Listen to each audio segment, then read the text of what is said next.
Alors l'église de Vannes, eh bien, c'est une communauté de 135 foyers. Donc on est une petite église bien dynamique, il y a sans arrêt des nouvelles personnes qui arrivent.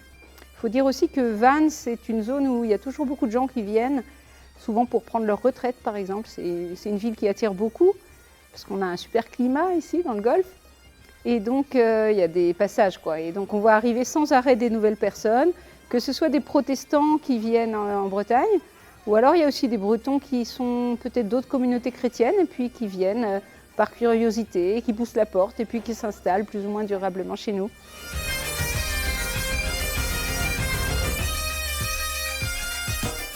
L'ancien temple à Vannes, c'était l'ancien temple protestant de Lorient qui était une baraque en bois qui a été donnée par les églises d'Amérique du Nord et qui a été installé à Vannes en 1956 et dédicacé en 1957.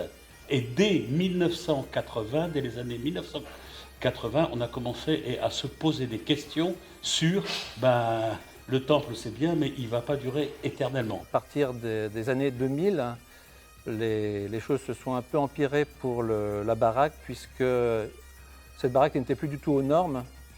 Et les normes de sécurité étaient en voie de disparaître complètement au vu des autorités. Et donc il a fallu commencer à penser à un autre établissement, à rénover ou alors à carrément changer de lieu. Jusqu'à ce que nous recevions en 2011 le legs de Madeleine Danzé, qui nous a ouvert d'autres perspectives. Et c'est là qu'est parti de nouveaux projets avec différents promoteurs que nous avons reçus, écoutés et qui nous ont apporté leur lumière quant à l'établissement d'un nouveau temple sur le lieu même où était la baraque anciennement. Mais on n'a pas eu de gros problèmes. Non, parce qu'en fait, la partie brute, en fait béton, c'est faite en pratiquement un an. Oui. La sortie des murs, tout ça, ça a été rapide. Ce qui est beaucoup plus long après, c'est l'aménagement qui était beaucoup plus long. C'est un très beau temple, très lumineux, avec des chaises très confortables. Et c'est important parce que quand on vient dans un temple, c'est souvent pour être assis et pour écouter. Donc c'est un lieu qui invite au recueillement, à l'écoute. Il y a aussi cette croix et ces meubles liturgiques qui sont absolument magnifiques en bois clair. C'est vraiment un lieu très beau de l'intérieur et quand on arrive de l'extérieur, on voit que c'est un lieu ouvert sur la ville de Vannes. Ouais, c'est un très beau lieu. Qu'il faut venir voir, il faut venir y vivre quelque chose. Voilà, il est à la fois simple, sobre et puis chaleureux en même temps. On s'est fait cette réflexion qu'un nouveau bâtiment, c'était très important et je crois que l'Église l'attendait depuis très longtemps. Assez rapidement quand même, on s'est dit qu'un bâtiment, ça ne faisait pas tout et qu'il fallait qu'on construise, à partir justement de ce nouveau départ, qu'on construise également un projet d'église. Et on s'est dit que ce projet devait être complètement participatif. Il fallait essayer d'intégrer le plus grand nombre de nos paroissiens. Et donc on a commencé ce projet en les interrogeant, en leur demandant c'est quoi pour vous une église? Qu'est-ce que vous attendez d'une église? Comment vous rêvez en fait votre église? Les grands thèmes de notre projet de vie d'église, c'est vraiment se tourner vers l'extérieur, de nous faire connaître, de s'intéresser aux autres, de les faire rentrer aussi vers nous.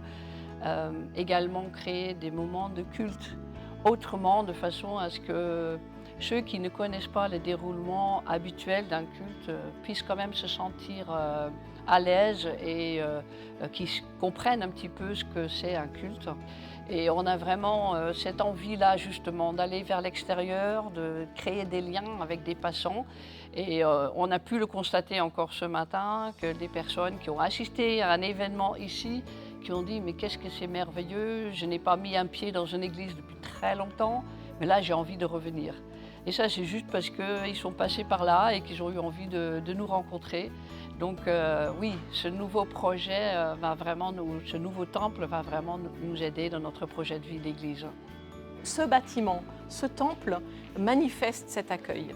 Parce que son entrée est vitrée, par exemple, parce que la salle est spacieuse, les chaises sont confortables, il y a un tapis pour que les enfants puissent se coucher dessus. Tout le monde se sent bien quand il arrive là, il a envie de s'asseoir, de s'arrêter, et il se sent accueilli.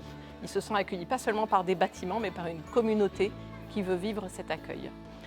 Alors, on a reçu les clés de ce temple vers la fin du mois de septembre. Et on ne s'est pas précipité pour faire une inauguration officielle. On avait besoin de vivre un peu cet endroit et surtout de préparer l'inauguration. Donc on a créé une commission inauguration.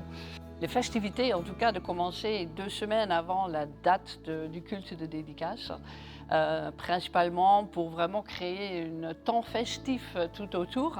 Et on a commencé avec un week-end formidable, un week-end de contes. Elle a regardé Jean-Jean, puis elle lui a fait « C'est pas bien malin de bousculer les gens comme ça, franchement !» Donc contes le vendredi soir pour tout public. Le samedi après-midi, spécialisé pour les enfants, et puis le dimanche, c'était un culte comté qui était vraiment formidable, vraiment très joli. Donc ça, c'était le premier week-end, et puis le deuxième week-end, on a eu une conférence le vendredi soir sur l'eau, passionnant également, donc ça a beaucoup attiré du monde également. Et puis l'Escape Game qui a été organisé le samedi après-midi, pour tout âge d'ailleurs, les enfants, les ados et les adultes.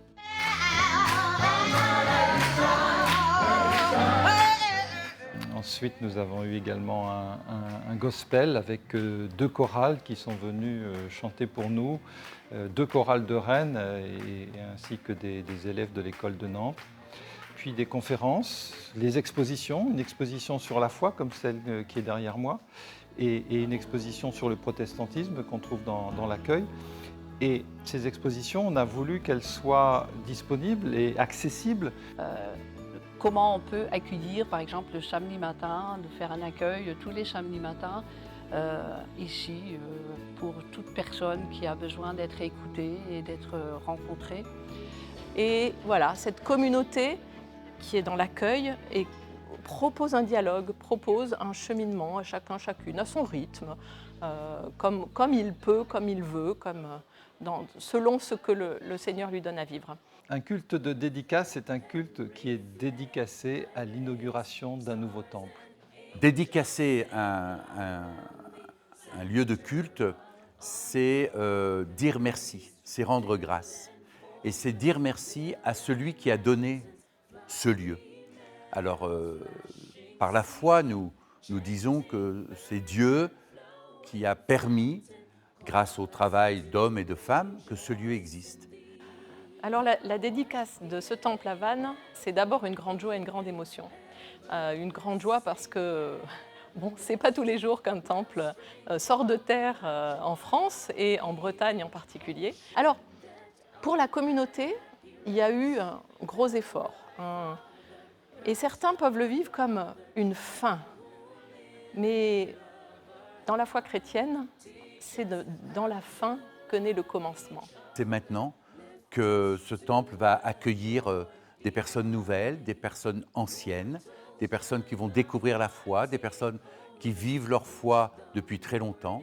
Oui, c'est maintenant que tout commence. Et donc, j'ai envie de dire aux paroissiens de Vannes, le Seigneur est avec vous tous les jours. Ne soyez pas découragés. Allez. Que Dieu vous bénisse. Victors in the midst of strife, joyful music lifts us onward in the triumph song of life.